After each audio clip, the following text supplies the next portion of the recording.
Hola, muy bienvenidos a otro episodio de VAPA. Gusto de tenerles nuevamente. Hoy estudiaremos, o continuamos con el estudio, mejor dicho, Yeah. de Hechos. Estamos en el capítulo 2. Hoy estaremos cubriendo varios versículos que presentan el primer discurso de Pedro. Cubriremos los versículos 14 hasta el 42. Mi sugerencia es que hagan una pequeña pauta a este video, a este audio, y puedan ir y leer detalladamente estos versículos, porque no los vamos a estar leyendo todos hoy, porque son muchos y Yeah. por cosas del tiempo no lo podremos hacer. Pero queremos introducirnos. Mi nombre es Mayra Y mi nombre es Stephanie. y estamos aquí para juntas crecer, Yeah. aprender de la palabra del Señor Yes.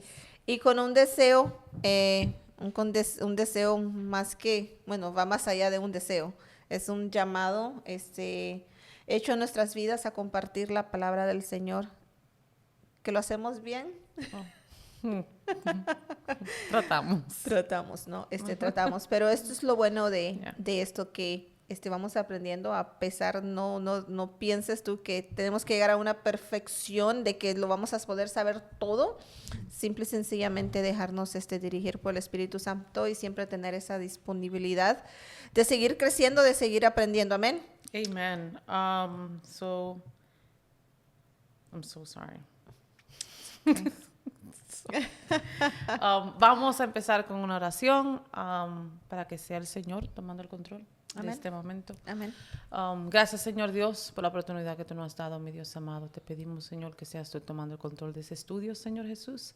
Que seas tú abriendo nuestro corazón, Señor. Que seas tú preparando nuestro corazón para recibir lo que tienes para nosotros, Señor Jesús. Te pedimos que día tras día podamos seguir creciendo en el conocimiento de tu palabra, Señor Dios. Y te pedimos, Señor, que seas tú quitando toda distracción. En tu nombre te lo pedimos, mi Dios. Amen. Amén. All right, so empezamos con el versículo 14, donde sabemos que Pedro empieza su primer mensaje. Y el mensaje de Pedro se puede dividir en cuatro maneras. Se puede dividir del verso 14 al 21, podemos decir que es una explicación y una aclaración a lo que había pasado en los versículos antes, que fue el derramamiento del Espíritu Santo. Del versículo 22 al 36 podemos decir que él empieza a compartir el evangelio.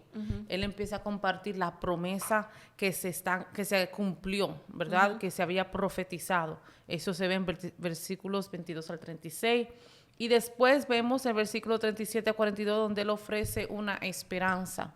Él hace un llamado al arrepentimiento, un llamado al aceptar al Señor, como quien dice, como su único Salvador. Amén. Amén.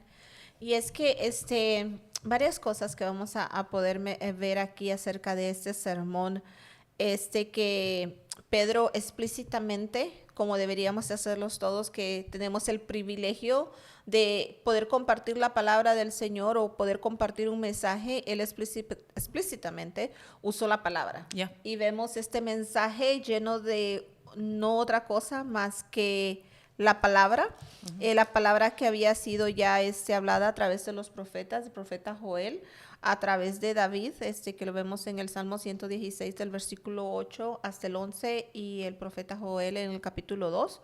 Y también hace otra referencia, si no me equivoco, a Salmo 110, versículo 1, donde Pablo está hablando de esto y perdón, tanto que hablamos de Pablo. Pedro, vemos Pedro de que ha sido Pedro preparado para este momento. Yeah. Vemos que él inicia, ¿no? este gran mensaje. Inicia con, entonces dice que Pedro poniéndose de pie, o sea, con una seguridad. Una seguridad que no tenía antes. Que no tenía antes, porque estamos hablando de ese Pedro que fue el que negó a Jesús. Pero ahora, ¿qué es lo que había sucedido? ¿Qué es lo diferente? Es que ahora había sido él, el Espíritu Santo había venido sobre él, ¿no? Entonces, cuando provocó un cambio en Pedro, y no solamente eso, sino que también cuando Pedro se puso de pie como representante de los 11 que estaban ahí, él vino y dio este mensaje de una forma que no solamente, más adelante vemos que provocó cambios a la multitud. Yeah. Dice más adelante vemos que muchos de ellos fueron llamados al arrepentimiento. O sea, ellos fueron, y ese era el mensaje, ¿no? Que fueron ellos llamados al arrepentimiento. La palabra aquí usada específicamente es se compungieron, dice la palabra. ¿Qué es eso, no? Arrepentirse. Vemos a un Pedro con una vida ya transformada.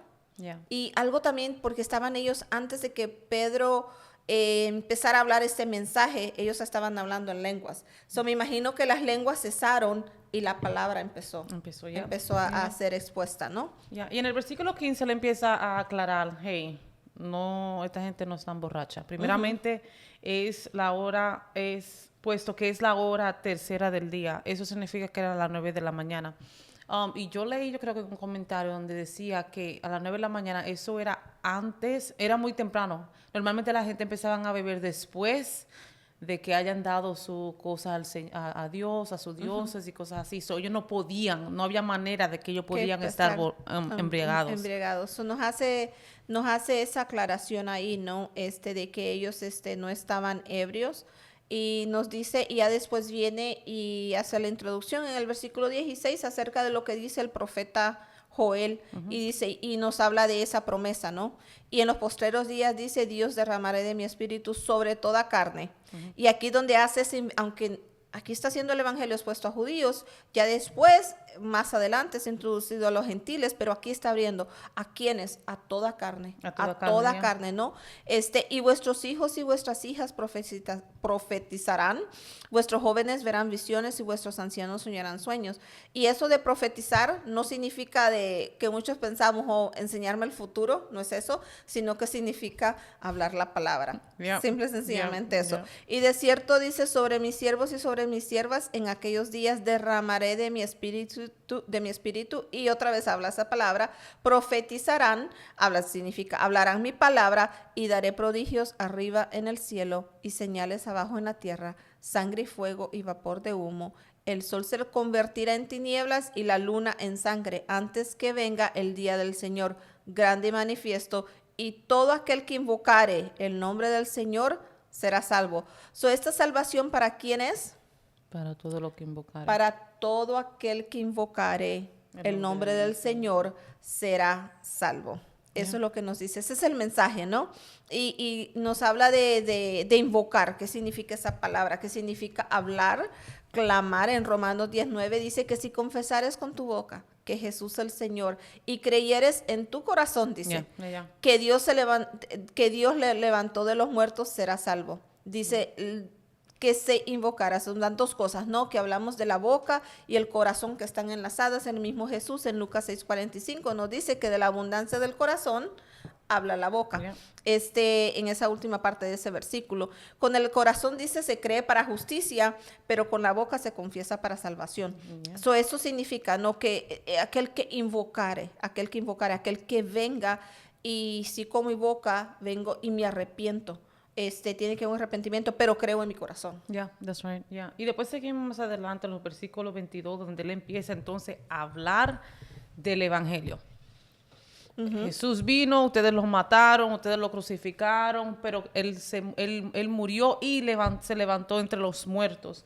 Y dice en el versículo 24, donde dice, al cual Dios levantó sueltos los dolores de la muerte. Amén. Right? Por cuanto era imposible que fuese retenido por ella. Right? La muerte no pudo retener a Jesús. Él vino aquí, él murió por nuestros pecados. Amén. Se llevó una muerte inmerecida, right? Amén. Pero sí. un mandato, I guess you could say, por el Padre, for us. Para nosotros. Sí. Y ese es un mensaje bastante claro, ¿no? Ese mensaje que Pedro nos presenta aquí es un mensaje que nos habla de un Mesías resucitado, nos habla de Jesús y sus maravillas, ¿no? Todo lo que él hizo, y qué más mejor, o sea, no hay más mejor. Qué mejor, o sea, qué milagro es que nos pudo alcanzar a nosotros, o sea, de la salvación que nosotros ahora, gracias a ese sacrificio, podemos disfrutar en estos momentos nosotros, aquellos que hemos creído, aquellos que hemos confesado. Yeah, Amén. Y entonces después de eso seguimos del verso 25 hacia, vamos a decir, 35, empieza a hablar de Jesús sentado a la diestra del Padre y hace referencia a David, que se encuentra en Salmos 16, también ese versículo, y está hablando donde Jesús viene del linaje de David. Eso lo vemos en el versículo, David, que fue, I think, where did I see it? En el Bueno, mismo. siendo profeta y sabiendo que con juramento Dios le había jurado que de su descendencia, verso 30, en cuanto a la carne levantaría al Cristo para que se sentase en su trono. Ahí se confirma que Jesús viene del linaje de David. Amén. Entonces hace referencia a Jesús siendo sentado a la diestra del Padre. Amén. Amén. Y nos habla más adelante en el 32 y nos dice, a este Jesús resucitó Dios, de lo cual dice, todos nosotros somos testigos. Yeah. Y todos Yeah. hemos sido testigos de eso. Así que dice, exaltado por la diestra de Dios y habiendo recibido del Padre la promesa del Espíritu Santo, ha derramado esto que vosotros veis y oís. Porque David no subió a los cielos, pero él mismo dice, y nos vuelve y hace referencia otra vez, ¿no? Ese salmo. Dijo el Señor a mi Señor, siéntate a mi diestra Yeah. y hasta que ponga a tus enemigos por estrado de tus pies. Y ya después en el 36 nos habla nos dice una palabra, ahorita la vamos a ver, dice el 36, sepa, dice, pues ciertísimamente, o sea, sin duda alguna, o sea, aquí no hay forma de perderse, sin duda alguna, ciertísimamente, toda la casa de Israel, que este Jesús a quien vosotros crucificasteis, Dios le ha hecho Señor y Cristo. Yeah. Que no haya duda. Que no haya duda, ¿no? Que a este Jesús que tú sacrificaste, o sea, no fue un hombre más, no, este que tú sacrificaste, a quienes vosotros, dice, sacrificaste, Dios le ha hecho Señor y Cristo. Yeah. Y al oír este mensaje, ¿no? O sea, ¿qué puede más que provocar, ¿no? Y el oír esto dice, es la palabra del Señor en el versículo 37, dice, al oír esto se compugieron de corazón. Yeah. Y después vamos a leer Hebreos 4:12, donde dice, porque la palabra de Dios es viva y eficaz y más cortante que toda espada de dos filos y penetra hasta partir el alma y el espíritu, las coyunturas y los tuétanos y discierne los pensamientos y las intenciones del corazón. Ahora, Pedro, lo único que él ha dicho hasta ahora es, él ha citado la palabra que se ha dicho por los profetas, él ha citado a David, él ha enseñado el evangelio y eso provocó, como dice la palabra, que la palabra es más cortante que una espada de doble filo y penetra el corazón. Eso provocó una compuntura. Compugieron. Compugimiento. Compuntura. Eso provocó algo en su corazón, porque Amén. eso es lo que hace la palabra cuando una persona recibe esa palabra, cuando una persona recibe el evangelio, eso provoca que algo cambie en el corazón. Eso hace la diferencia entre un encuentro emocional que hablamos la semana pasada y un Sí, encuentro que verdadero, ¿no? En eso de que que tenemos que, me dice si confesáramos con nuestra boca, porque muchas veces sí confesamos con nuestra boca y nos arrepentimos de dientes para afuera, pero no dejamos que ese mensaje penetre en nuestro corazón. Y para eso necesitas dejar guards down, ya. No, Para no, eso sí. necesitas tú realmente abrir el corazón. Yeah. Y eso es lo que te invitamos Yeah, ahora, de que abras tu corazón a este mensaje del evangelio, de que hablas tu corazón a este mensaje de esperanza, que Yeah, así como yeah, estos yeah. hermanos lo hicieron, nosotros tenemos la oportunidad de hacerlo, Yeah. en estos momentos de poder ir y decir, Señor, confieso y te reconozco tu deidad, reconozco tu poder recibir ese don Yeah. don de salvación que se nos presenta. Y ahora pensando bien, como tú dijiste, que muchas veces confesamos con nuestras bocas. ¿Y tú sabes cuántas veces yo pasé adelante de que acepté al Señor? Y hice confesión, de que hablé confesión de fe, pero nunca hice esa confesión de verdad de corazón, donde yo dejé que mi corazón sea transformado. Siempre fue, sí, yo acepto al Señor, sí. Solamente fue de la palabra para la boca. Pero nada que transformó mi corazón. Y así vemos mucho siempre siempre escuchando, recibiendo, confesando, pero nada que ha cambiado el corazón, nada que ha dejado que la palabra en verdad penetre en lo más profundo. Amén. Y más adelante, ¿no? En ese mismo versículo 36, dice que a este Jesús, a quien vosotros crucificasteis, Dios le ha hecho Señor de Cristo. Sí, ya lo habíamos terminado. Perdón, el 37. ¿Qué fue lo que pasó? Al oír esto, estos hermanos, este grupo de personas que estaban ahí, se compungieron de corazón y dijeron a Pedro, ¿no? Y a los otros apóstoles, varones, hermanos, le dijeron, ¿qué haremos? O sea, ¿qué podemos hacer nosotros? Dame Después de instrucción. recibir, sí, ¿cuál es la instrucción? ¿Qué es lo que debemos de hacer? ¿Cómo es que yo puedo aceptar? ¿Cómo puedo yo reconciliarme con ¿no? ¿Qué hago con esto que ha hecho algo en mi Compungido, corazón? Ya. esto No, yo no voy a decir esa palabra ya. Esto que ha compungido mi corazón, Ya, ¿no? ya. Esto me ha mostrado mi condición de pecador y ha mostrado una necesidad de un Salvador. O sea, Ya, ¿qué puedo hacer ya. yo ante esta verdad, no? Y entonces Pedro les dijo, arrepentidos y bautícense cada uno de vosotros en el nombre de Jesucristo para perdón de los pecados. Y para aclarar, el bautismo no salva a nadie. El bautismo simple y sencillamente es una declaración pública de lo que ya declaraste en privado, de que el Señor es tu Salvador y que lo has confesado y lo has aceptado como el Señor de tu vida. Y dice, y recibiréis el don del Espíritu Santo. O sea, no se queda nada más. Yo siempre me quedo pensando, bueno, pudo habernos ya salvado de una condenación y verse quedado ahí, pero no solamente eso, sino que viene y nos da el don del Espíritu Santo, el cual dice la palabra del Señor nos enseñará todas las cosas. No nos deja no somos como hijos abandonados, right? No, yo no te voy a abandonar, yo voy a estar contigo, voy a guiarte, voy a enviar el Consolador. Sí, el Consolador. So, no nos abandona. Sí, y esta promesa, ¿no? Y ya viene y les dice, porque para vosotros es la promesa. Y no solamente para vosotros, sino que para vuestros hijos y para todos los que están lejos, para cuantos al Señor nuestro Dios llamare. ¿Quién nos va a llamar? El Señor. El Señor. No vamos a ser nosotros. ¿Qué nos dice esto a nosotros? Mi trabajo es... Aquí Pedro le predicó a un grupo más grande de esos 3,000. Leía yo un comentario acerca de esto y dice que esos 3,000 solamente fue el 25% de las personas que se salvaron. En otras personas este mensaje no los llevó a un corazón compungido, pero a 3,000 personas sí. Esto nos alienta y nos ayuda a que tu trabajo es seguir compartiendo las buenas nuevas del Evangelio. No significa que se van a arrepentir, no todos los que tú les hables van a mostrar arrepentimiento, pero el Señor dice, ¿para quién es este mensaje? Es para todos. Este mensaje es para todos y aquellos que lo reciben, hay una promesa para los que reciben este mensaje y esa promesa es esa promesa del Espíritu Santo y que no solamente va a ser para nosotros, sino que también va a ser para nuestros hijos y para todos los que están lejos y para cuanto el Dios llamare.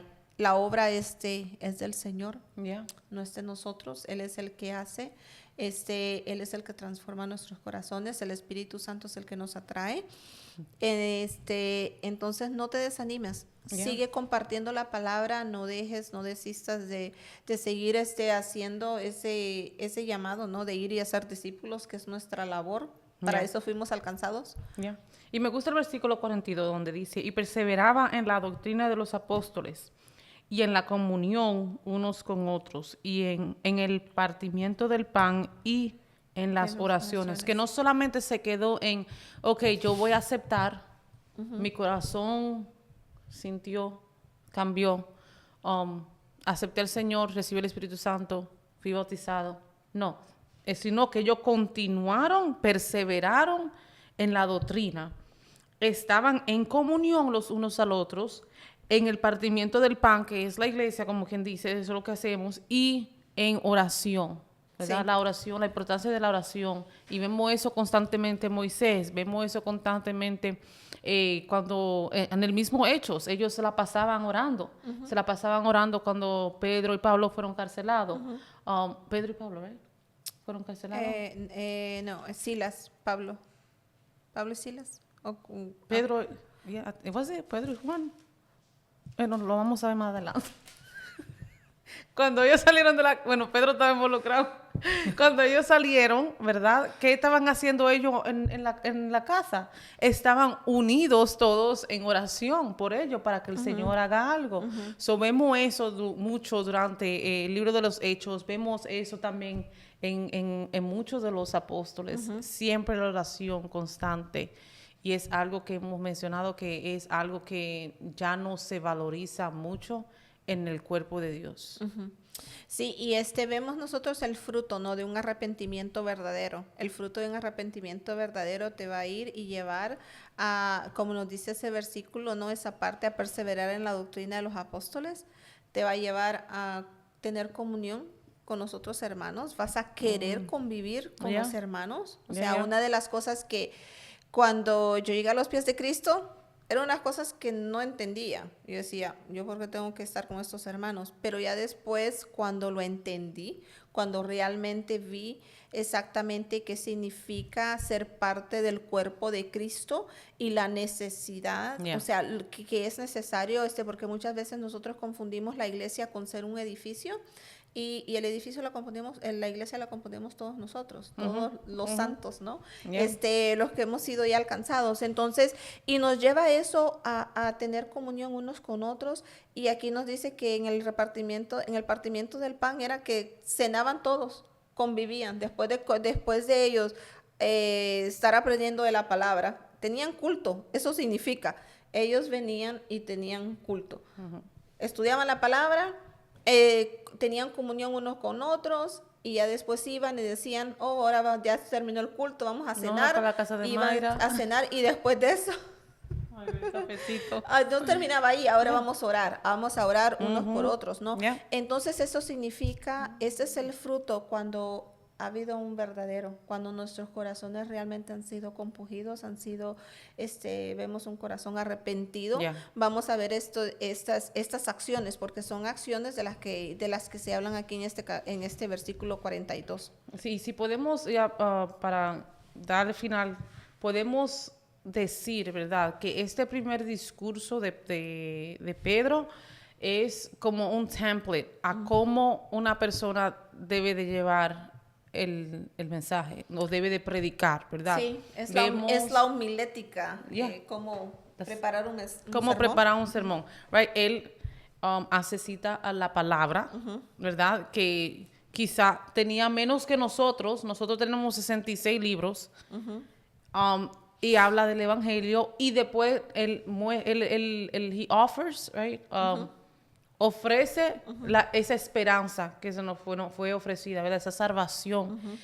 Y es que nosotros nos ponemos, como decíamos, creativos, queremos que se vea bonito, queremos tratar de que las personas se enamoren y hablar y endulzar los oídos, cuando lo único que literalmente él hizo fue citar la palabra, hablar el evangelio, lo que hizo Jesús, le mostró la salvación, y 3,000 personas llegaron a los caminos del Señor. Amén. Sin tener que agregarle absolutamente nada más. La palabra del Señor, cuando es presentada con la dirección del Espíritu Santo, es más que suficiente, es más que suficiente. Y lo vemos aquí, ¿no? Bien claro en este mensaje de Pedro, donde viene y se presenta, ¿no? Porque él tuvo que primero el Espíritu Santo venir sobre él, y lo vemos, ¿no? De una forma como él lo presenta el evangelio, con una seguridad. Es un Pedro totalmente diferente. Y eso es lo que hace la llenura del Espíritu Santo. Amén. Cuando el Espíritu Santo viene sobre ti, está en ti, tú no eres el mismo que eras antes, right? Tu forma de hablar, tu forma de comportar, la valentía que el Señor te da, porque no es tu valentía, porque muchas veces el Señor te manda a hacer algo y you're like, oh no, I'm not doing that. Pero la valentía que el Señor, la valentía del Señor en ti te impulsa a no querer retener esa palabra que el Señor te ha dado, porque tú sabes que va a ser vida para otra persona. Sí, y eso es lo que somos llamados nosotros a hacer y buscar. Nosotros pensamos que este mensaje del Evangelio o el presentar la palabra solamente está designado para el pastor, para los evangelistas, para los maestros en nuestras congregaciones, y no, todos somos. Eso se trata la gran comisión, ¿no? De ir por todo el mundo, dice, y predicar, pero va más allá, ¿no? De ir y hacer discípulos. De que nosotros podamos ir, buscar esa llenura del Espíritu Santo y que ese mensaje lo podemos presentar de una forma con denuedo, que fue como Pedro lo hizo aquí en estos versículos que acabamos de leer, de una forma que no queda más que otra que impacta las vidas, y este mensaje no se queda en otro mensaje más, no es un discurso más, sino que es un mensaje que transforma vidas, ¿no? Que es el mensaje de la cruz, que transforma vidas y tiene el poder exactamente de hacer eso, ¿no? De ir y transformar, de ir y ver nuestra condición de pecadores y de ver en nosotros la necesidad de una reconciliación con el Padre. Yep. All right. Well, hasta aquí llegamos y nos vemos en 2 semanas. Nos vemos en 2 semanas. Seguimos estudiando Hechos. Dios les bendiga. Amen.